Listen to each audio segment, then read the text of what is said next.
بسم اللہ الرحمن الرحیم۔ دوستوں، آج کی ویڈیو کا موضوع حضرت ابراہیم علیہ السلام۔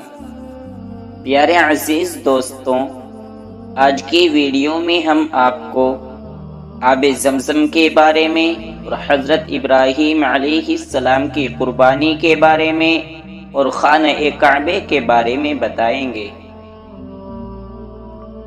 حضرت ابراہیم علیہ السلام اللہ کے حکم سے حضرت ہاجرہ اور اپنے بچے حضرت اسماعیل علیہ السلام کو، جو ابھی پیدا ہی ہوئے تھے، ایک ایسی جگہ چھوڑ آئے جہاں دور دور تک آبادی نہ تھی اور نہ پانی تھا اور نہ کوئی درخت تھا۔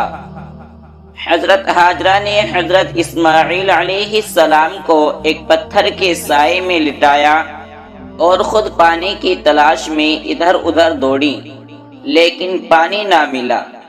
خدا کی قدرت سے جہاں حضرت اسماعیل علیہ السلام ایڑیاں رگڑ رہے تھے، وہاں پانی کا چشمہ پھوٹ نکلا، جو آج تک زمزم کے نام سے مشہور ہے، اور حضرت ہاجرہ جہاں دوڑی تھیں اسے صفا و مروہ کہتے ہیں، جہاں جا کر آج حاجی اسی طرح دوڑتے ہیں۔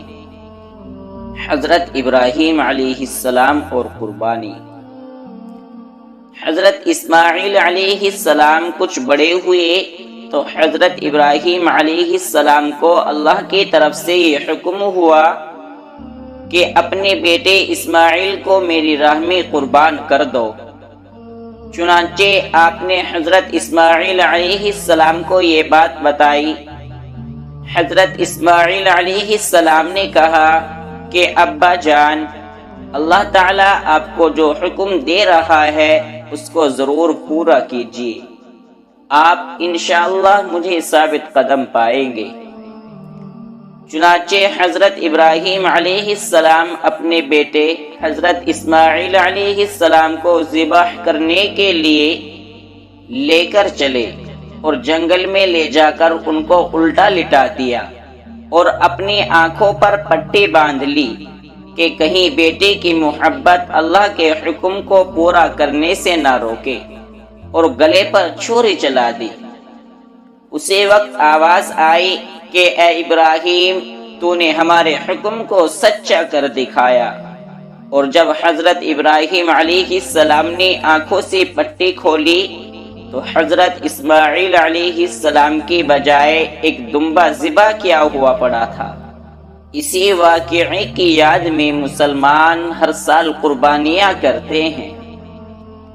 حضرت ابراہیم علیہ السلام اور حضرت اسماعیل علیہ السلام کی زندگی سے ہم کو بہت سبق ملتے ہیں۔ حضرت ابراہیم علیہ السلام نے ہم کو سکھایا کہ اللہ کی رضا کے لیے ماں باپ کو چھوڑا جا سکتا ہے، اپنے ملک اور برادری کو خیر باد کہا جا سکتا ہے، اپنے بچے اور بیوی کو جنگل میں بے سر و سامان چھوڑ کر ان سے بھی پیٹ پھیری جا سکتی ہے۔ اللہ تعالیٰ اگر کسی مسلمان کا امتحان لیتے ہیں اور اس میں وہ کامیاب ہو جاتا ہے تو اللہ تعالیٰ اس کو پھر اور زیادہ نعمتیں دیتے ہیں۔ خانہ کعبہ۔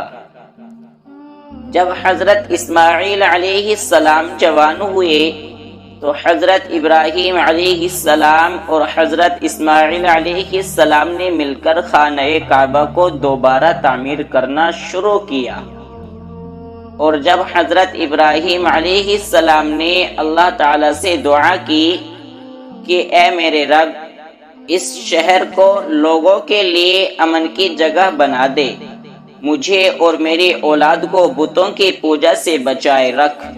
اے ہمارے رب، میں نے اپنی اولاد کو میدان میں جہاں کھیتی نہیں ہوتی تیری عزت والے گھر کی خاطر آباد کیا ہے، تاکہ اے میرے رب یہ نماز پڑھیں۔ اے پروردگار، جو بات ہم چھپاتے ہیں اور ظاہر کرتے ہیں تو ان سب کو جانتا ہے، اور خدا سے زمین و آسمان میں کوئی چیز چھپی ہوئی نہیں ہے۔ اور اے میرے رب، تو مجھ کو توفیق دے کہ میں تیری نماز پڑھتا رہوں، اور میری اولاد بھی نماز پڑھتی رہے۔ اے میرے رب میری دعا قبول فرما۔ اے میرے رب حساب و کتاب یعنی قیامت کے دن مجھ کو اور میرے ماں باپ کو اور مومنوں کو بخش دے۔ یہ وہی خانہ کعبہ ہے جہاں ساری دنیا سے لاکھوں مسلمان ہر سال حج کرنے آتے ہیں، اور جس کی طرف منہ کر کے ہم سب مسلمان پانچوں وقت کی نمازیں ادا کرتے ہیں۔ دوستوں، امید کرتے ہیں کہ آج کا واقعہ آپ کو پسند آیا ہوگا۔ اگر واقعہ پسند آیا ہو تو واقعے کو لائک کریں اور کمنٹ سیکشن میں اپنی رائے کا اظہار لازمی کیجیے، اور اگر آپ ہمارے چینل پر نئے ہیں تو چینل کو سبسکرائب کیجیے تاکہ آنے والی ویڈیوز کا نوٹیفیکیشن آپ کو بر وقت ملتا رہے۔